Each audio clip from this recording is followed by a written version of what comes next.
Okay, good afternoon. Welcome to the Sports Talk with Kerry wehmeyer show for Sunday, April 18th. We're going to be going over local college baseball today and also Southeastern football. Southeastern played Southern Illinois. They had a chance to go to the playoffs, but unfortunately, they did not. Unfortunately, they kind of failed to make the playoffs. So once again, we will recap what happened in the local college baseball games yesterday. LSU, Tulane, Southeastern, UNO, and also Southeastern football. So let's go ahead and send out our links. Go ahead and send those links out. If you want to come in video chat with us and talk anything in the world of sports, we will let you do that.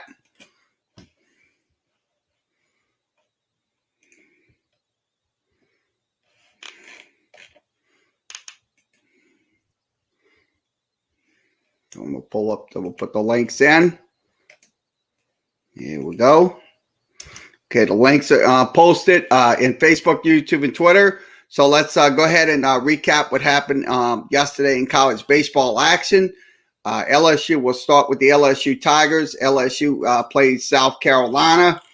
The first game was rained out, so they had to have a doubleheader on Saturday. So LSU loses their game 4-2 and also 9-0. So 4-2 and 9-0 in a doubleheader game. So they had to play.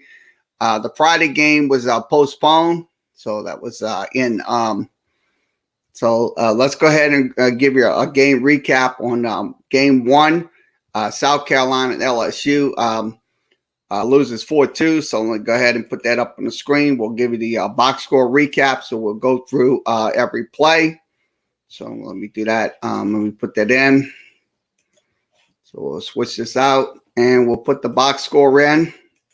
Okay, the box score is right on your screen. We'll go through the play-by-play, full play-by-play coverage. So let's give you the line score. South Carolina 4 hits, 7 runs, 1 error. LSU 2 runs, 4 hits, 1 error. There was Devin Fontenot was the losing pitcher for the LSU Tigers yesterday, and Andrew Peters was the winner for South Carolina in game one. So we'll recap what happened. Let's begin recapping South Carolina's inning. They did start the top of the first.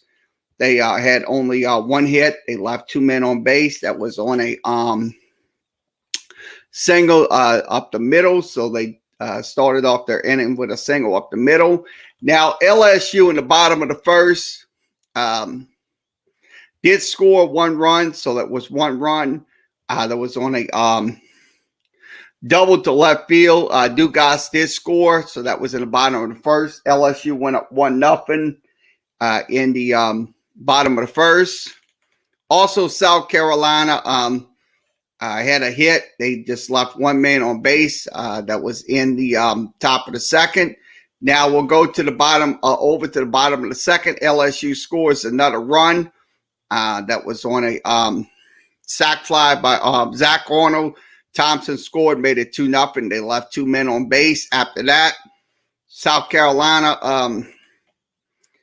did not score. So it was once again, it was a pretty good inning for LSU pitching. They had a ground out, strikeout, fly out. So that's pretty good for LSU pitching in the top of the third.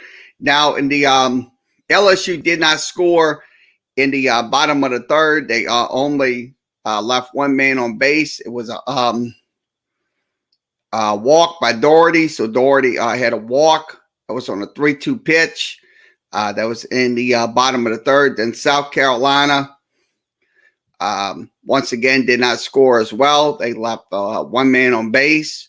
The only offense they got was a base hit to center field in the fourth. Also, in the bottom of the fourth, LSU kind of had a walk but there was a strikeout and strikeout and caught stealing. So strikeout, caught stealing. Also, in the top of the fifth, South Carolina did not score. They had LSU pitching at a pretty good inning there. Also, in the bottom of the fifth, LSU did not score. They only garnered one hit. It was on a walk from Dylan Cruz. So Dylan Cruz got a walk. Now, South Carolina, top of the sixth, kind of LSU pitching once again, having a complete, having a 1-2-3 inning in the top of the sixth. Also, LSU offense in the bottom of the sixth did have one hit. So they had, let's see, they had a base hit by Beloso that was on a 1-0 pitch. That was the bottom of the sixth. South Carolina scored their 4 runs. That was in the top of the seventh. So they scored on a let's see, they scored on a double down left field line. Made it 4-2. So that was the only score that they garnered in the top of the seventh. Now LSU did not score in the bottom of the seventh, so that was the end of the game for them. So LSU loses 4-2. We will go ahead and recap the box score for the LSU Tigers. So LSU Tiger box score as followed. Trey Morgan went 1 for 4. Dylan Cruz 0 for 3. Gavin Dugas 0 for 2. K. Doherty 1 for 2. Beloso 1 for 3. Will Safford, who is a pinch runner, did not hit. Also, Jordan Thompson went 0 for 2. Giovanni DiGiacomo went 0 for 2. Hayden Trubisky with 1 for 1. Dean Bianco was a pinch runner. Alex Milazzo went 0 for 1. Zach Arnold went 0 for 1. Mitchell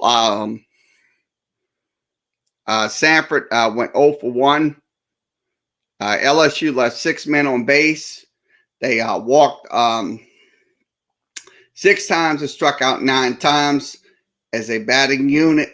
The only double K. Doherty got, it was a double by K. Doherty, Zach Arnold, sac fly, base running, Doherty and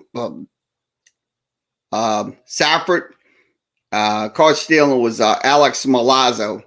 That was in the game. Now the LSU pitching, let's give you AJ Layris started the inning. He did go 6 innings. He gave up 2 runs. 2 of them was earned on 5 hits. Walked 1, struck out 4.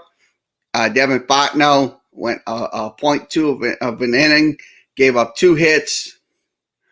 2 runs, 2 of them was earned, and he did strike out 1. So LSU pitching 5 strikeouts to 1 in the game yesterday. So that was game 1. LSU losing 4-2 to South Carolina in their game. So LSU losing 4-2. So we'll recap the second game through the box score. So we'll go through all the plays, what happened. So we'll put the second box score in. Give me just a second to get that box score posted. I'll put the box score in just a second. Give me a second. Wait for the box score to come up. There's the box score. So I got, okay, the box score is on the screen. Second box score. LSU loses 9-0. So loses 9-0 in game number 2 of the doubleheader. South Carolina Lions scored 9 hits, 9 runs, 14 hits. No errors. Also, LSU, no runs, 5 hits, so they did not score any runs. Blake Money was your losing pitcher. He's 1-2. So Blake Money was your losing pitcher in game 2. So let's give you the play-by-play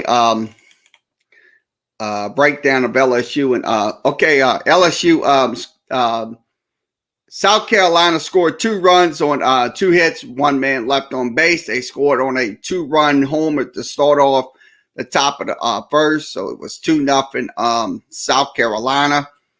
Then LSU kind of left 2 men on base. They had a single and also a walk, so singles and walks by the LSU offense. So 2 men left on base in the bottom of the first. South Carolina scored 3 runs. They made it 5-0. That was on the single to up the middle. They scored. So it was 5-0 South Carolina. They left 1 man on base. That was on 4 hits. Now LSU, once again, offense was not clicking in the bottom of the second. Strikeout, ground out, only a single, and then the fly out by Zach Arnold. They left 1 man on base. That was the only person that got on base was Trubisky. Also, South Carolina scored in the top of the third. They scored on a pass ball, so it was a score unearned pass ball run. So it was 6-0. Then LSU once again kind of was not flat in the third, bottom of the third. South Carolina didn't score in the top of the fourth, so they only left 2 men on base. Also, LSU, same thing. They left 1 man on base in the bottom of the fourth. Top of the fifth, South Carolina did not score, so they kind of LSU had a break in the top of the fifth in the game against South Carolina. Also, South Carolina went in the top of the sixth, scored 3 runs, so it made it 9-0. That was on a base hit, so base hit to the right field side. So it was 9-0. 2 runners was left on base in the top of the sixth. Now, bottom of the sixth, LSU did not score, so that was South Carolina did not score as well. Top of the seventh, so that was their last run was back at the top of the sixth. So bottom of the seventh, LSU kind of did not score in the bottom of the seventh. So that was once again, that's imperative right there of LSU not scoring runs in those bottom of the seventh, because they have to start getting some runs going, because that's like I said, when you don't score in those innings and South Carolina scores, I'm gonna tell you that is a detrimental to that team. So they have to, like I said, they have to start hitting the ball. I mean, LSU's offense, that goes to show you how LSU's offense did struggle against South Carolina's pitching. So in the game on Saturday. So they had 2 games on Saturday. They had to do the Friday game was postponed. So they had to do 2 games, doubleheader with 7 innings between the 2 games.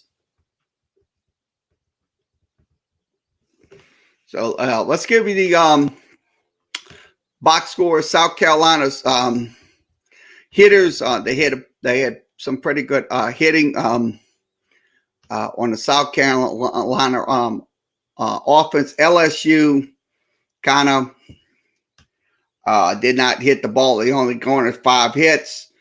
They left 6 men on base. They struck out 7 times and walked only once. So that's not a good sign for the LSU offense, to say the least. Now, LSU had to use 1, 2, 3, 4, 5, 6 pitchers. They had Blake Money. Blake Money gave up 5 hits, 5 runs, 5 was earned. Struck out 1, walked 1. Hilliard was in. He did gave up a hit in the game. Also, Garrett Edwards came in. He did give up 7 hits, 4 runs. 3 was earned. Walked 1, struck out 5. Trent Wehmeyer came in, and it was a point inning. He had only 1 hit given up. Did not strike out anybody. Theo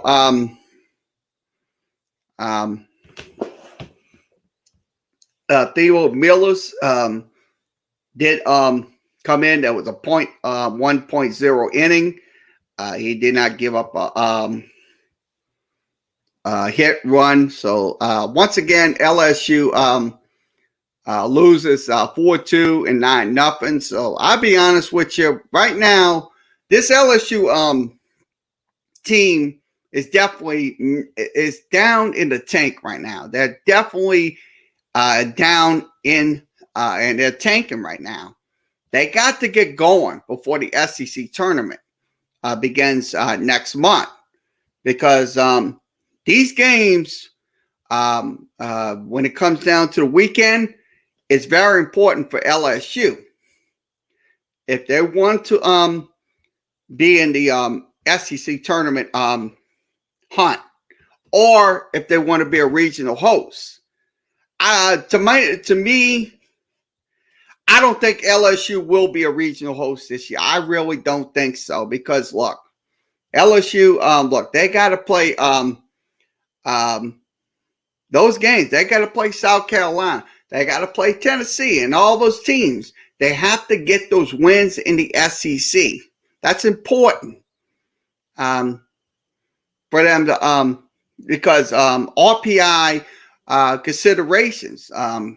So I'll be honest with you right now. This Tiger team's got a lot of work to do in these next couple of weekends when it comes to SEC play. So we'll give you the schedule. So I'm going to pull the schedule.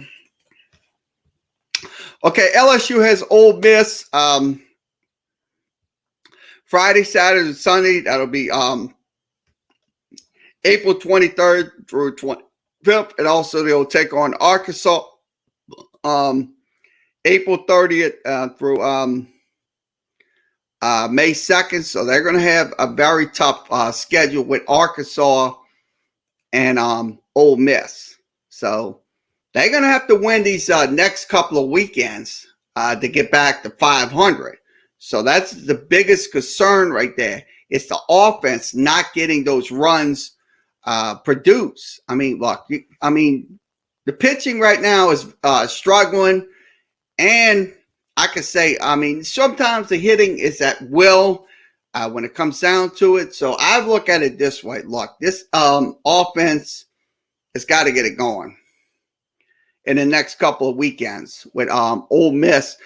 They will take on ULM. That will be on Tuesday night. ULM will be on Tuesday night on the 20th. So it'll be this week. So Tuesday night.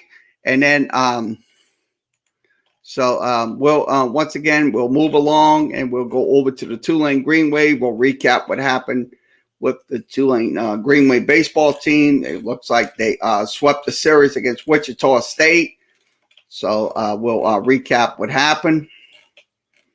So I'm going to go over to the Tulane page and we'll recap what happened in Tulane baseball. Okay, Tulane baseball 5-1 in the American Conference. They're 16-13. So the next couple of games for the Green Wave will be Memphis. That'll be next Friday, 23rd through 25th. So 23rd through 25th. So they'll have 2 4-game series. It'll be a 4-game series, and then they will take on Houston April 30th through May 2nd. So that's going to be the games. Okay. Tulane did win 6-3 and 3-2. That was in the series. They couldn't complete the series with Wichita State, so it was suspended due to inclement weather. So that's once again Tulane wins 3-2 3-2 and 6-3. So it was 3-2 and 6-3 was your final. So they didn't have a game yesterday. They didn't have a game today. So we'll go ahead and recap Southeastern baseball. We'll recap Southeastern game on over the weekend. So recap Southeastern baseball. So we'll go ahead and recap Southeastern baseball. Okay, Southeastern 15-7 on the season. They did play against Stephen F. Austin. They did win 6-2, 7-4. So 6-2, 7-4 in game 1 and game 2. So we'll go ahead and recap game 1 and game 2. So we'll recap those that box score. So I'm going to have to recap that. Okay, Southeastern won 6-2. They're now 21-15 on the season. Will Warren was the winner. He's 6-1, so he got the win in the game. So let's give you the box play-by-play recap with the scoring. Okay, top of the first, Southeastern did not score in the top of the first. They left one man on base. Also, the Southeastern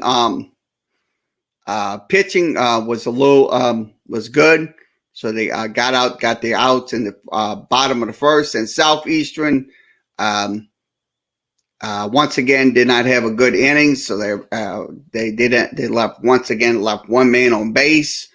That was in the top of the second. Also in the bottom of the second, Stephen F. Austin did not score as well. Southeastern scored 1 run in the top of the third, so it was Garcia singling, made it 1-0, so 1-0 Southeastern. And then Stephen F. Austin did not score. They left 2 men on base. That was in the bottom of the third. Southeastern in the fourth left 1 man on base once again, so that was in the top of the fourth. Also, Stephen F. Austin in the bottom of the fourth also left 1 man. They only got 1 hit out of that in that inning. Southeastern scored 3 runs. That was in the top of the fifth. They had a double. They also had a 2-run homer. So it was a 2-run homer by Fink. Made it 4-0, so it's 4-0 Southeastern on top in the top of the fifth. So the Southeastern did score their runs in that inning. Ortiz struck out, Faulkner struck out, Garcia flied out. Stephen F. Austin had once again only left 2 men on base. They only garnered 1 hit in that inning. Southeastern scored 1 run. They scored. They made it 5-0 in the game. So it was 5-0 Southeastern. In the there was a home run by Cruz.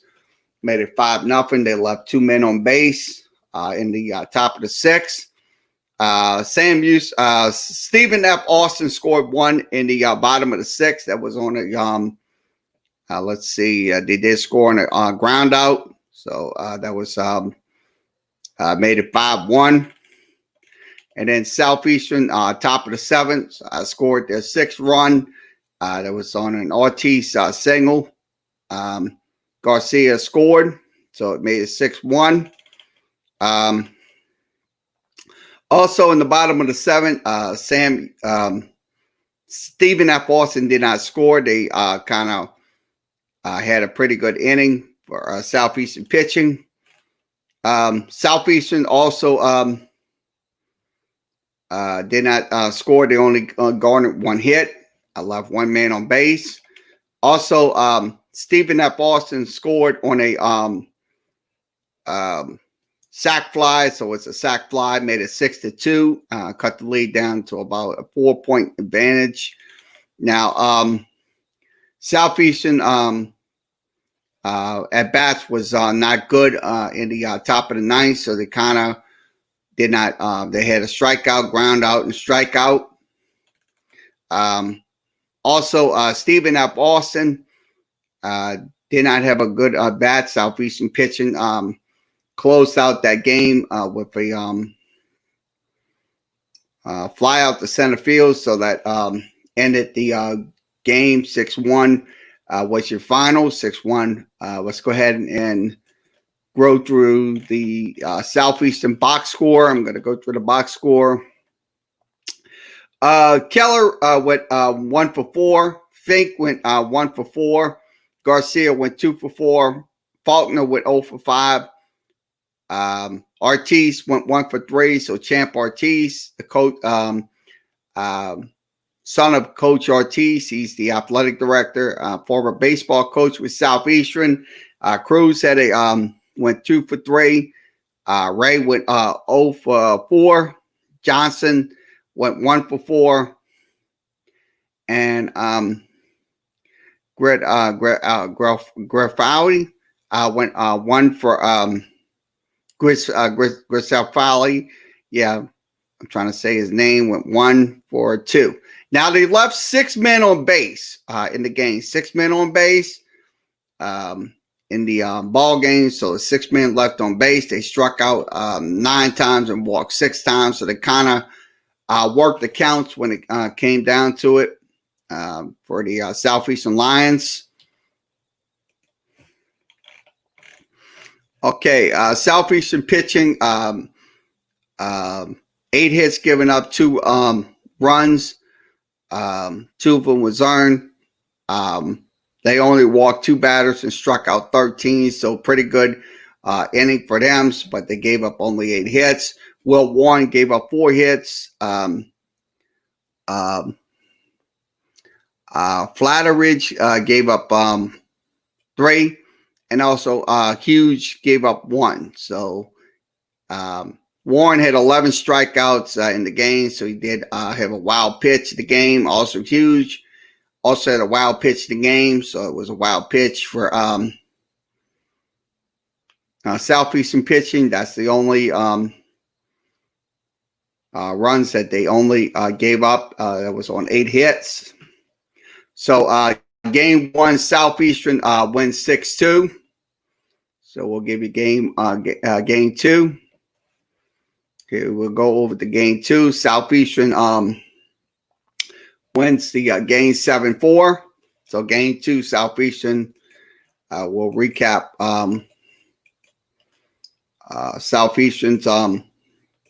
We'll go through the box score. Okay, your winner was Kinsler was the winner, 4-1. Hawkins got the save. He's got 5 saves. So Southeastern 7 hits, 7 runs, 5 hits, 1 error. 7 runs, 5 hits, 1 error. Stephen F. Austin 4 hits, 7 runs, 1 error. So that was so. We'll go through the play-by-play of the game. Okay, Southeastern, top of the first, did not score. They only have 1 hit. They left 2 men on base, so that was in the top of the first. Stephen F. Austin also did not score. They left 1 man on base, so both teams kind of did not score in those innings. Southeastern left 3 men on base. That's something you cannot do. Leave 3 men on base when you have scoring opportunities. That's in the top of the second. So Southeastern kind of garnered their opportunity to score in the top of the second. Stephen F. Austin only left 2 men on base. They had 2 hits. Also, top of the third, so they kind of did not score the first 3 innings, first, second, and third. So the first 3 innings, first 4 innings, excuse me. First 4 innings, Southeastern did not score. So I'd say all the way to about 5 innings. So it was about 5 innings of scoreless I say about 5 innings of scoreless ball for Southeastern. So about 5 innings of it. So 5 innings. Top of the 6th, Southeastern scored 5 runs, made it 5-0. They scored on a double down the line, so it was scored on a double and also a 3-run homer. So they did score, hit a 3-run homer, made it 5-0. So they did not leave a man on base in that inning. Top of the 7th, Southeastern did not score. In the top of the 7th, Stephen F. Austin did not score in the bottom of the 6th. Now, Southeastern scored in the bottom of the 7th. There was 4 more runs, made it 5-4. No, Stephen F. Austin, excuse me. Stephen F. Austin scored those 4 runs, so that was in the game. So I don't want to confuse you. So that was in the bottom of the 7th. So that's when their scoring began, in the bottom of the 7th. Then Southeastern in the top of the 8th scored a run, made it 6-4. So it made it 6-4, or they left 2 men on base. Stephen F. Austin in the bottom of the 8th left 1 man on base. Southeastern scored in the top of the 9th. So top of the 9th, Southeastern scored their run on a double. Central Arkansas, Stephen F. Austin. Stephen F. Austin did not score in the bottom of the 9th. So Southeastern pitching clamped down their at bats in the bottom of the 9th. So final score is 7-4. Southeastern wins the game. So they're now, like I said, they're now right now they're 15-7 in Southland Conference play. So right now they're 22-12, 15-7. So I'll look at this team. I think they're going to make the regional this year. If they can win the Southland Conference, go into the they're now in first place in the Southland Conference. So after winning 2 games against Stephen F. Austin, they are now in first place in Southland Conference. So they're going to be going into the last couple of weekends of Southland play. So once again, Southeastern wins 6. Come on. Went 6-2, 7-4. So 6-2, 7-4 for Southeastern baseball. They're now once again 15-7. So we will go through the box score, and we'll drop this down, go to the box score screen. Okay, the box score screen. Southeastern left 11 men on base, struck out 10 times, walked 9 times. So that was in at 31 at bats. Southeastern had 7 runs, 5 hits, 6 RBIs. There was 6 RBIs in the game. Now the pitching for Southeastern, 9 strikeouts and 7 walks, kind of a struggle day for them. So the Kinsler had 4 strikeouts and 4 walks. Aspole had 2 strikeouts, 1 walk. Dugas had 1 walk. Harrington had 2 strikeouts and 1 walk. And Hoskin had 1 strikeout and no walks. So that was in their game. So Southeastern now 15-7. They will take on this week. They will take on UNO out at Privateer Park. That'll be Friday through Sunday. Friday through Sunday. Then they will take on Southern Miss. And the last in the games in May 7th through 9th, they will take on Nichols. There will be once again series at home. Then they will have Texas A&M Corpus Christi on the road and then they'll end with Houston Baptist Thursday, Friday, Saturday. So Southeastern got a couple of more games left in the Southland regular season. So that is once again Southeastern 15-7. So we will go over to the UNO Privateers. We'll recap what happened with the UNO Privateers. And let's see, we'll scroll it down and go over to the UNO Privateers side. We'll give you a recap on UNO baseball. Okay, UNO baseball 20-15, 15-8. They're also have the best record in the Southland Conference. They did win 13-5 and 3-1, 13-5 and 3-1. So we will recap their box scores. We'll give you a recap on their game box scores. So let's do that for the first game. So they played against Incarnate Word. So I'm going to put that in. They did win 13-1. So we'll give you UNO baseball. So UNO baseball 13-5 and 3-1, 13-5 and 3-1. Okay. Line score for the UNO Privateers 13 runs, 13 hits, 1 error. Incarnate Word 5 runs, 5 hits, 3 errors. Chris Toppin was the winner. He's 6-1, so he's the winning pitcher for the UNO Privateers in the game. So that was scoring summaries. We'll go through the scoring summaries.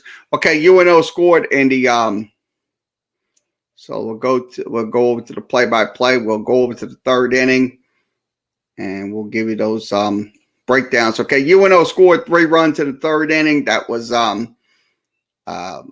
they left 2 men on base, so it was in the third inning. UNO did score. UNO also packed on 2 runs. That was in the top of the 4th.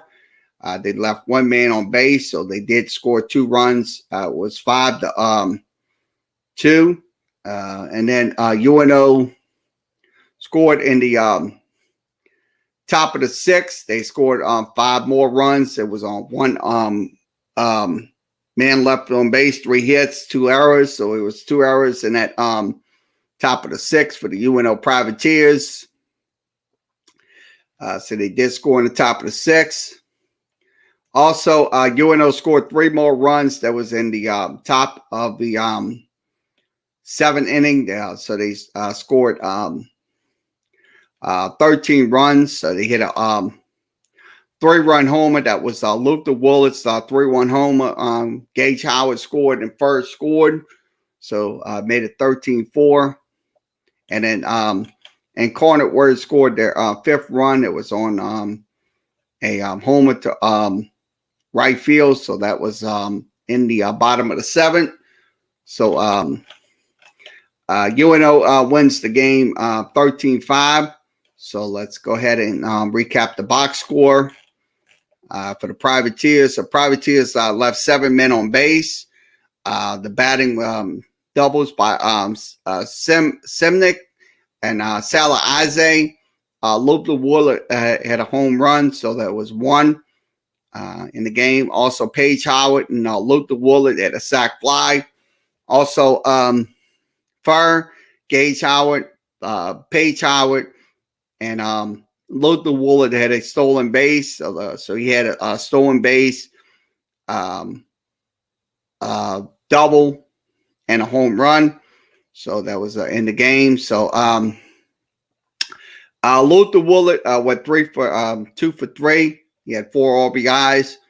Semrich went 2 for 4. Salah Ize went 1 for 2. Also, Travis Gobber had went 2 for 3. Bo Bratton went 0 for 4. Darren Willis went 0 for 4. So that was in the ball game for the Privateers. And let's give you the Chris Toppin's numbers. He went the entire 7 innings. He gave up 5 hits, 5 runs, 4 was earned. He walked only none, struck out 4. So good outing for Chris Tupin. So Chris Tupin got the win. He's 6-1. So that was in yesterday's game. So we'll recap box score. Game 2's box score. So recap game 2's box score. So I'm going to go ahead and recap box 2's. How you doing? What's up, Fox 87? How you doing? What's up? Good afternoon, wherever you may be. Okay, let's recap what happened with the UNO Privateers in game number 2. So I'm going to recap that for you. Okay, game 2 recap. Line score once again. UNO 3 runs, 7 hits, 2 errors. UIW 1 run, 4 hits, no errors.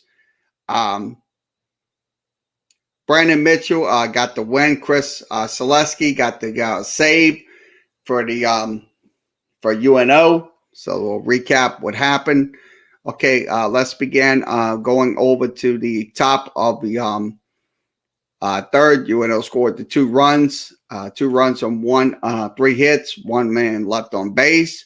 So UNO scored their first 2 runs, made it 2-1. So it was 2-1 Privateers. That was in the top of the third. And then top of the fourth. Let's go over to the 4th inning. We'll click over to the 4th. UNO scored in the top of the 4th. The other couple of innings. The 1st, 2nd, 5th, 6, 7, 8, and 9 they didn't score. So UNO only scored in the top of the 3rd and also top of the 4th. So UNO's only scored in the back-to-back innings for the Privateers. So once again, UNO wins 3-1. It's your final. They are now 15-8 in conference play. So I think I think they're also going to be into the Southland Conference tournament this year. I think they're probably going to have maybe a higher seed or greater for the Privateers. So let's give you the game 2 box score. Game 2 box score. Furr went 0 for 3. Howard went 0 for 2. Page Howard went 1 for 4. Luther Willett 0 for 4. Semnick Nick went 1 for 3. Salah Isaac went 0 for 2. Travis Gobbler went 2 for 4. Murphy went 2 for 4. Willis 1 for 4. They left 6 men on base. Also, UNO walked 3 times and only struck out 2. So they kind of did work those counts for the in the games. So they did work those counts pretty good for the Privateers. Now, Mitchell had 8 innings of work, 8.1, gave up 3 hits, 1 run, 1 was earned. He walked 4, struck out 2, kind of had a very abysmal struggle. So he did only struck out 2 and walked 4. So it kind of was very struggling in his game. Selesky had 1 hit given up. He did not strike out anybody. So that was in the game. UNO pitching, 4 hits given up, 1 run. 1 of them was earned. They walked 4 batters and struck out 2 batters in the game yesterday. So UNO takes the series. They sweep. So it'll be the They're going to go for the sweep today, so they win the game 3-0. So 3-0 for the Privateers. So they will play Sunday. So we'll be playing. So we'll give you we'll see if we can give you an update on the game before we leave. Okay, so once again, UNO 15-8. So I'll give you the conference standings. Let's see if I can pull those conference. So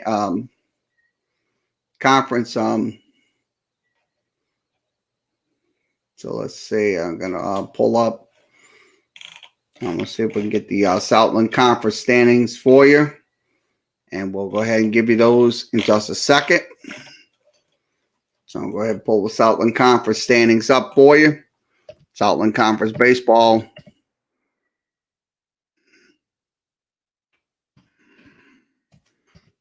It's on. It's so hard. I'm going to pull up the standings in just a second.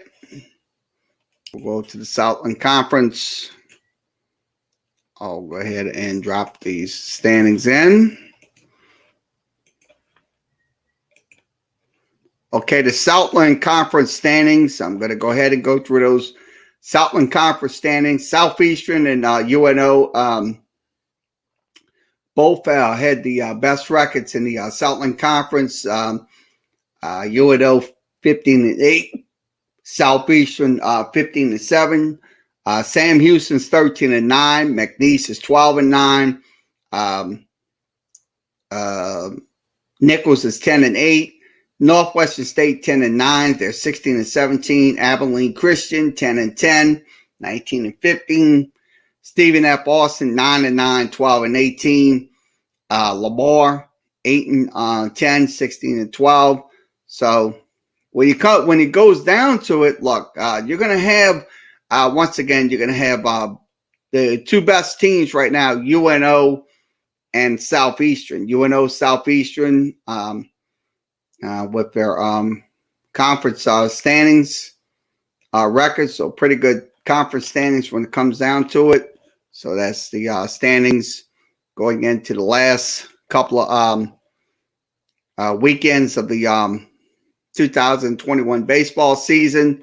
So if like I said, if the playoffs, the Southland Conference tournament begins tomorrow, Southeastern would be the number 1 seed. UNO would be the 2nd seed going into the tournament with those two teams, two best records. So I think that's probably going to be imperative for the Privateers and also Southeastern Lions to garner up some more wins to get their even higher seeds. I mean, look, if Southeastern wins, they will be the number 1 seed. They definitely will be the number 1 seed going into the Southland Conference tournament. So once again, that's the Southland Conference standings. Okay, we're going to recap Southeastern football. Southeastern did play Southern Illinois yesterday. They lost 55-48. It was a absolute shootout football game between Southeastern. Southeastern would have made the playoffs. They would have been playing against Weber State. But unfortunately, Southeastern falls short at the end of the stick.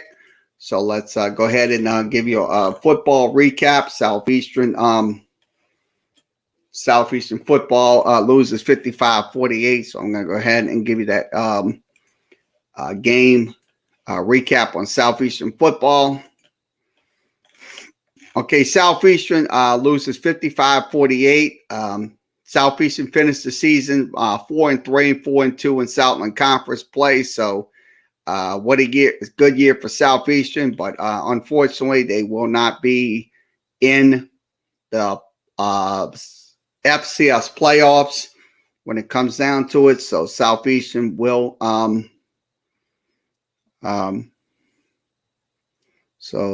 that's not going to happen this year. So But like I said, what a good year. I mean, good year for Southeastern football. Going 4-2 in conference, playing 4-3 overall. So look, I think the future is bright for Southeastern football when it comes down to it. Um, in a nutshell, because look, sure they played a hell of a football game against Central Southern Illinois. So let's go ahead and recap what happened. Let's give you the score and play recap. Okay, let's begin with the score and play recap, and we'll give the full team stats. Okay, Southeastern scored in the first quarter. They scored on a 7-play, 75-yard drive. Keller had a 12-yard, 1-yard run, made it 6-0. They missed the extra point, so it's 6-0. Illinois did score on a 7-play, 65-yard drive. Took 2 minutes and 8 seconds, made it 7-6.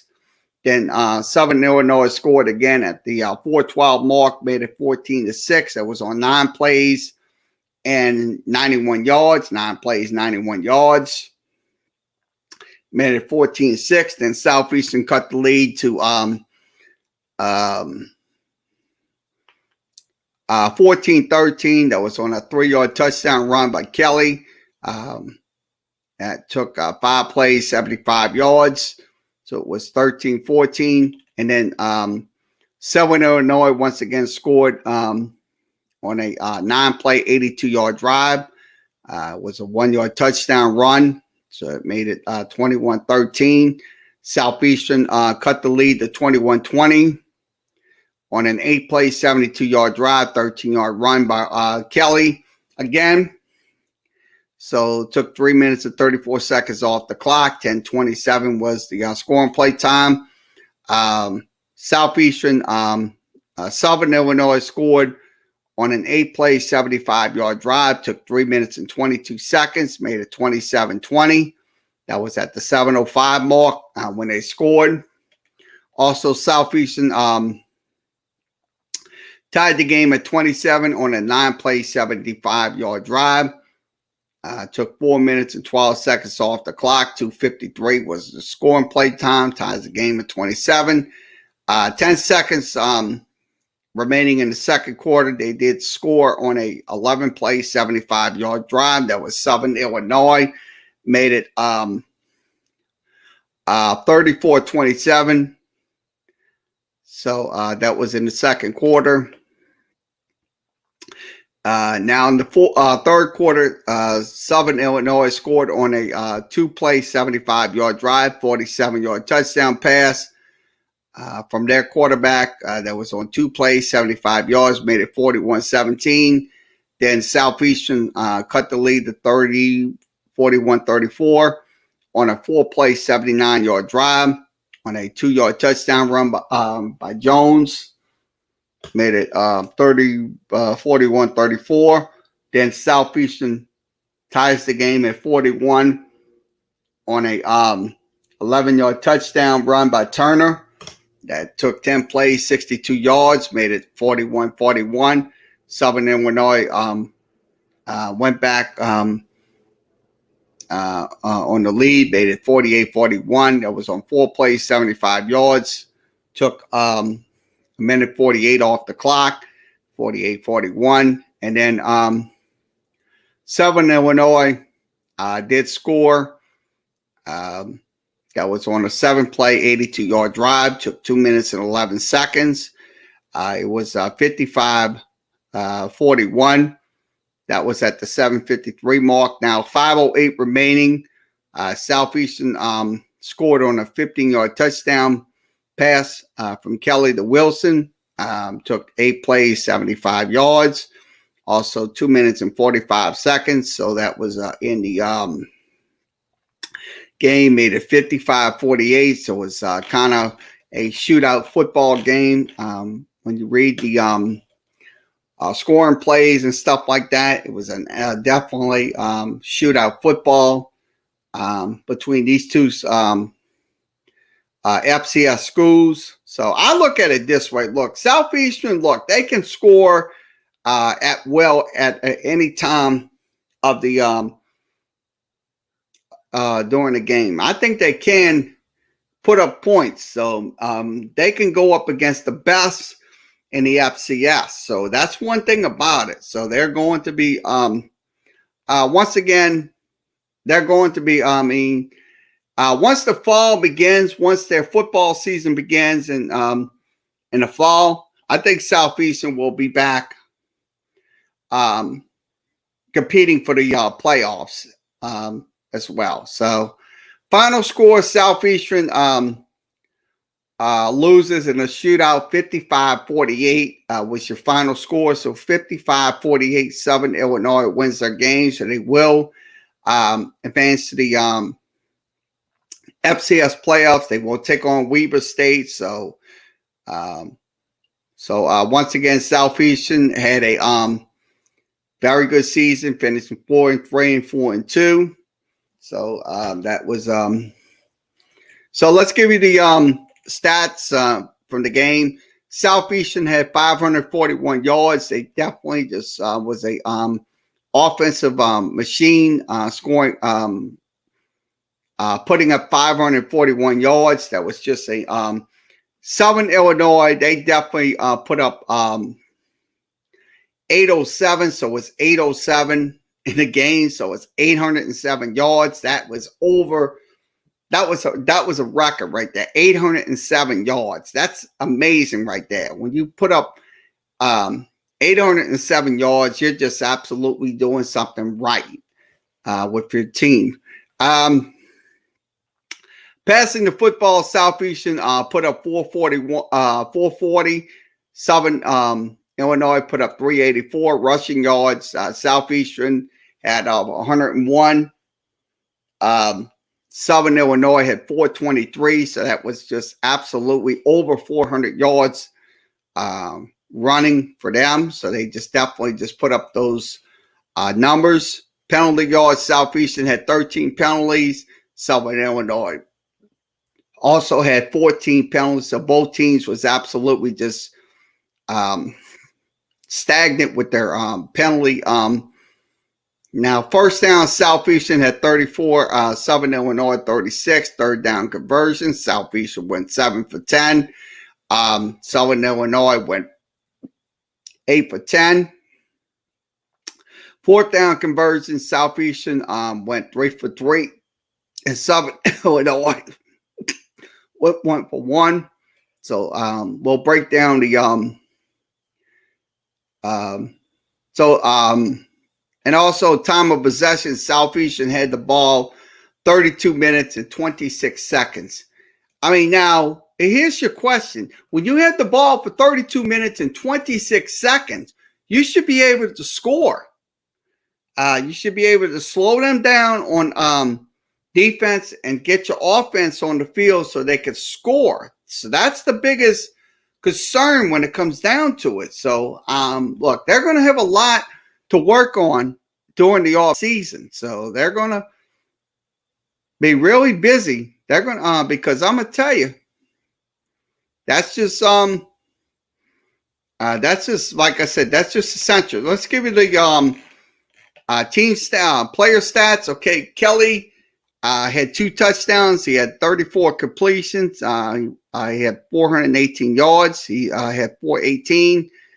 Your rushing leaders, Jones had 43 yards, he had a touchdown. Cooper, 22. Connor, 20 in the game. Now, your wide receiver core, Mitchell had 5 catches. Wilson had 5 catches. Connor had 9 catches for 87 yards for the Lions. That was in the game yesterday. Now, the defensive leaders was Ramos with 1 tackle for loss. He had 16 total tackles. Taylor had 10. He had no tackles for loss. Alexander had 9 tackles, so 9 tackles for the Southeastern Lions. So that once again, that is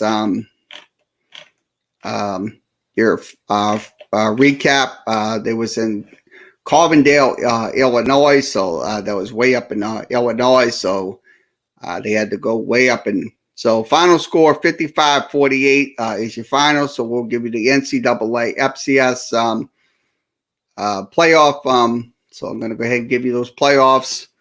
Okay, let's give you the FCS playoffs schedule. So I'm going to go ahead and give you that in just a second. Let's go ahead and put those brackets up, and I'll give you the brackets, who's playing who. Okay, these are your brackets. Let's go over to the FCS bracket. Okay, I'm going to pull those up. Okay, the FCS bracket in for these games are going to be a 2 o'clock game. South Dakota State will take on Holy Cross. They are getting the number 1 seed. So number 1 seed for the FCS playoffs. Also, Southern Illinois will take on Weber State. There'll be a 3 p.m. game on the 24th. Also, in the outer bracket, James Madison will take on BMI. Missouri State will take on North Dakota. So that's in the FCS playoffs. Also, other games will be Delaware taking on Sacred Heart. Davidson will take on Jacksonville State. Eastern Washington will take on North Dakota State, and also Monmouth will take on Sam Houston. So Sam Houston will be in the that is your field for the FCS playoffs. So the FCS playoffs will begin next week. So that is going to be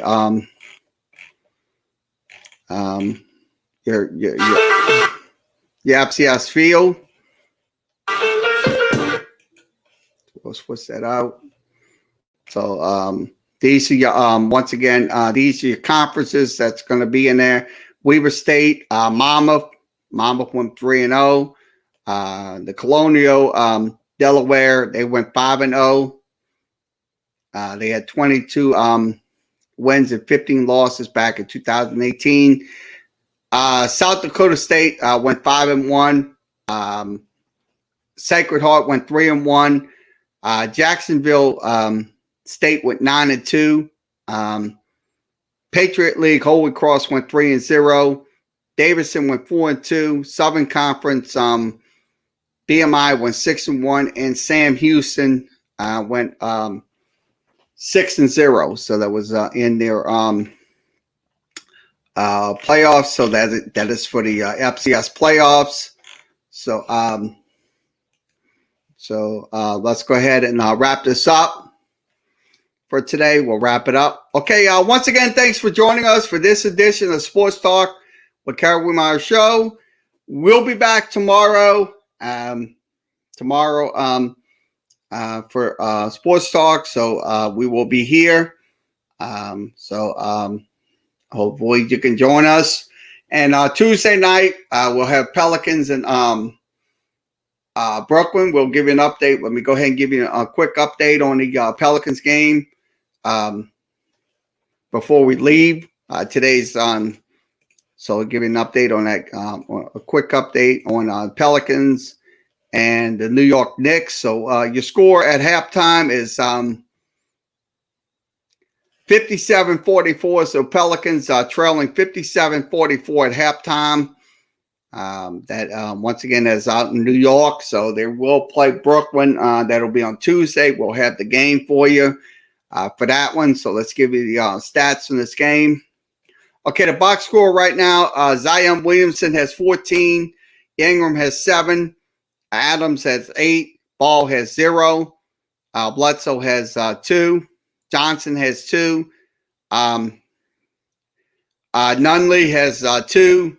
Marshall has 5. And Hayes has 4. Lewis has 0. So that is, once again, they're shooting 40%. 20 of 50. Pelicans right now, 1 of 12. 3-point range in the game. So Randall for the Knicks has 16. Bullock has 3. Noel has 6. Peyton has 3. And Barrett has 12. Off the bench, Derrick Rose has 11. So that is your game update from Pelicans and Knicks. So thanks for joining us here. Appreciate you coming in. We'll be back once again tomorrow, recapping Pelicans and Knicks. So